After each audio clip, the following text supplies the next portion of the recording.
Bismillahirrahmanirrahim. يا أيها الذين آمنوا ادخلوا في السلم كافة.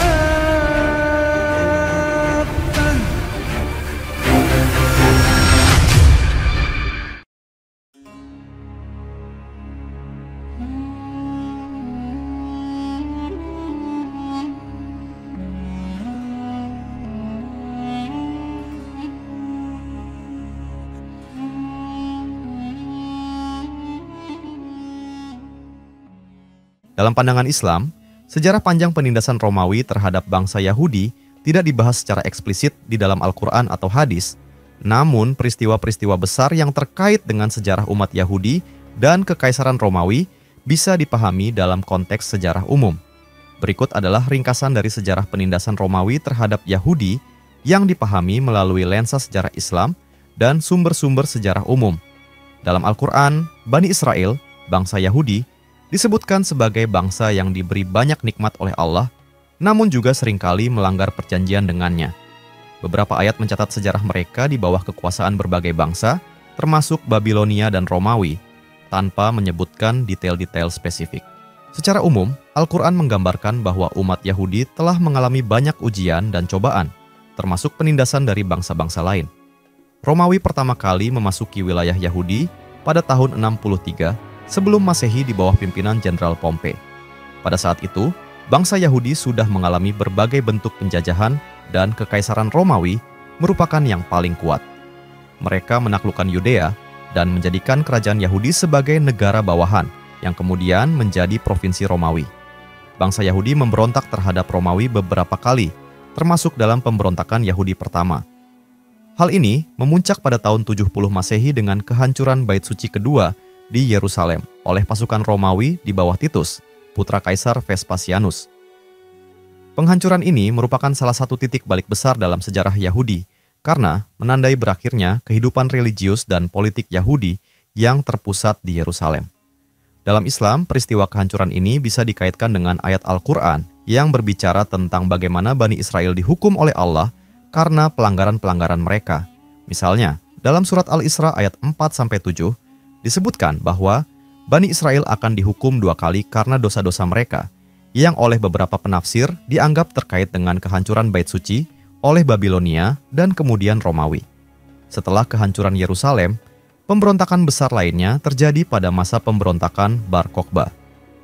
Pemberontakan ini dipimpin oleh Simon Bar Kokhba dan sempat berhasil mendirikan pemerintahan Yahudi di Yudea selama beberapa tahun.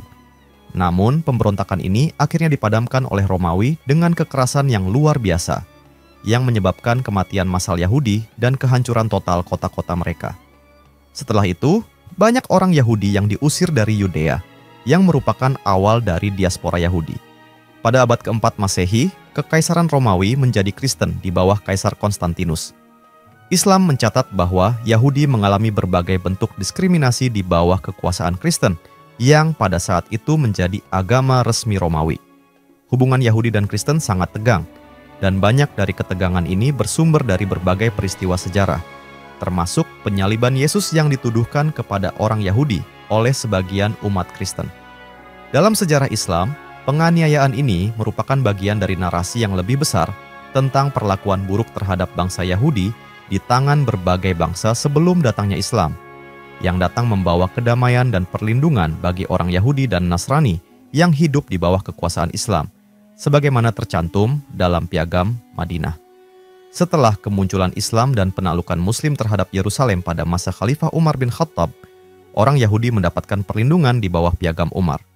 Meskipun ada aturan khusus untuk kaum Yahudi dan Nasrani sebagai ahlul kitab, mereka dilindungi dan diizinkan untuk menjalankan agama mereka di bawah sistem jizyah, pajak perlindungan. Pada masa kekuasaan Islam, orang Yahudi seringkali mengalami masa-masa kebangkitan intelektual dan kebebasan beragama yang lebih besar dibandingkan dengan masa penindasan di bawah kekuasaan Romawi dan Kristen sebelumnya. Dari perspektif Islam, sejarah penindasan Romawi terhadap Yahudi adalah bagian dari sejarah panjang cobaan yang dialami oleh Bani Israel akibat pelanggaran mereka terhadap perjanjian dengan Allah.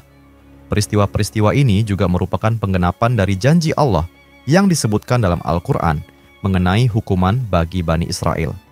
Setelah kedatangan Islam, perlindungan terhadap Yahudi ditegakkan di bawah pemerintahan Islam yang memberikan mereka kebebasan beragama dan perlindungan yang tidak mereka nikmati di bawah Romawi dan Kristen. Namun, sejarah ini juga menyoroti bahwa Yahudi bersama dengan Nasrani diakui sebagai ahlul kitab yang memiliki tempat khusus dalam masyarakat Islam di masa awal. Dalam pandangan Islam, sejarah hubungan antara bangsa Romawi dan Yahudi diwarnai oleh berbagai peristiwa penting, terutama yang berkaitan dengan penjajahan dan perbudakan. Meskipun sumber-sumber Islam tidak selalu secara spesifik menjelaskan perbudakan Yahudi oleh Romawi secara mendetail. Namun, Al-Quran, hadits, dan literatur sejarah Islam memberikan pandangan umum tentang kondisi Bani Israel, Yahudi, dan kekuasaan bangsa Romawi dalam konteks yang lebih luas.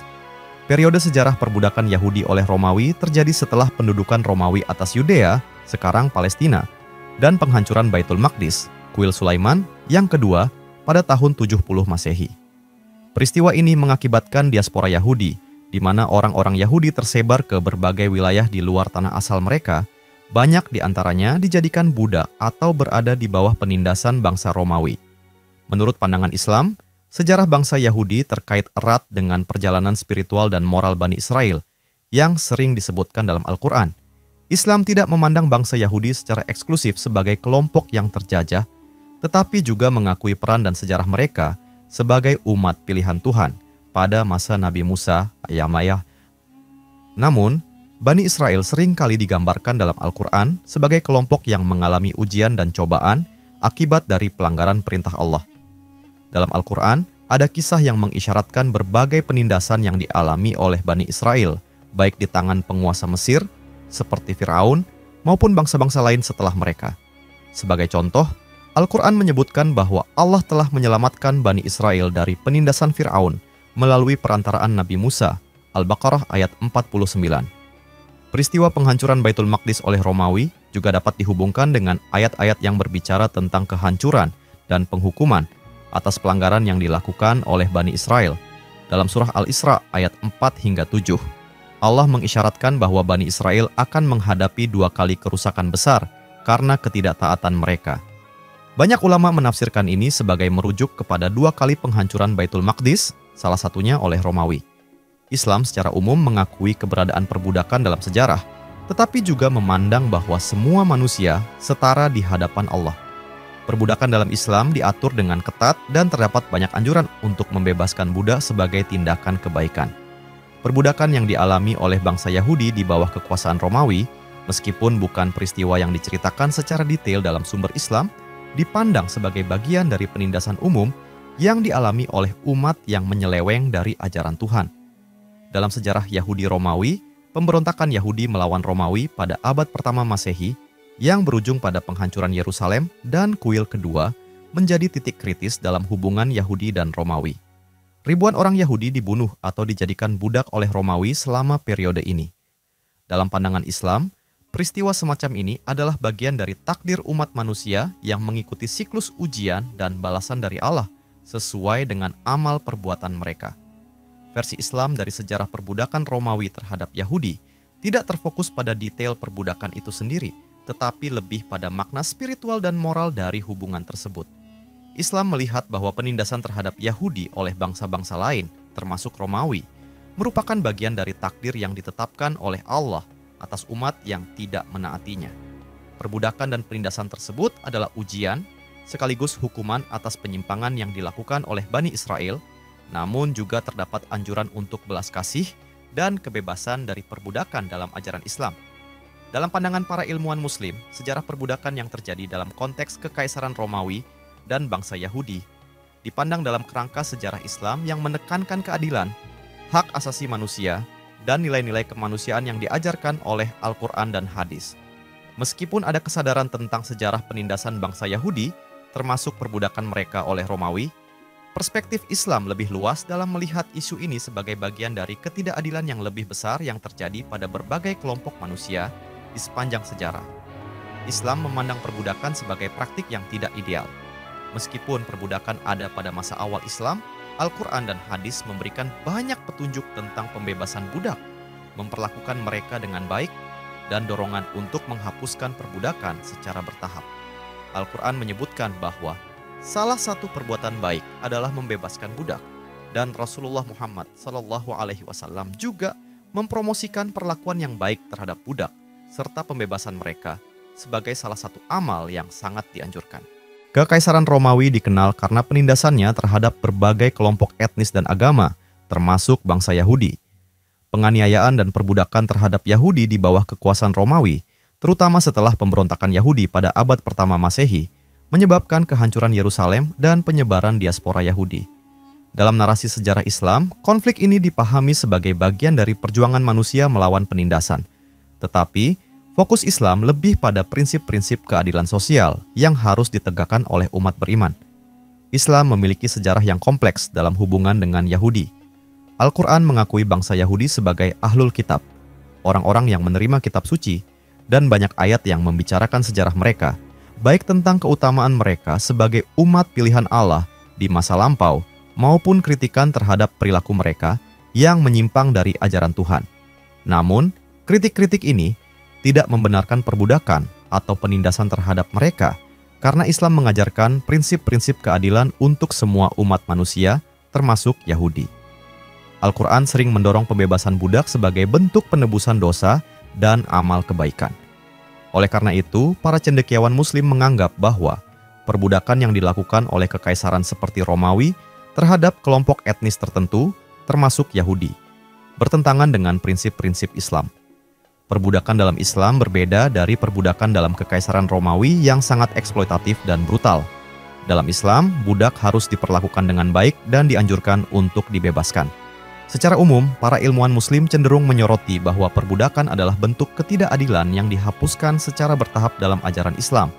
Dan penindasan bangsa Yahudi oleh Romawi dalam konteks Islam dilihat sebagai salah satu dari banyak contoh bagaimana kelompok-kelompok tertentu mengalami ketidakadilan sepanjang sejarah manusia. Ajaran Islam lebih menekankan pada pembebasan dari segala bentuk ketidakadilan dan penindasan, terlepas dari kelompok mana yang menjadi korban,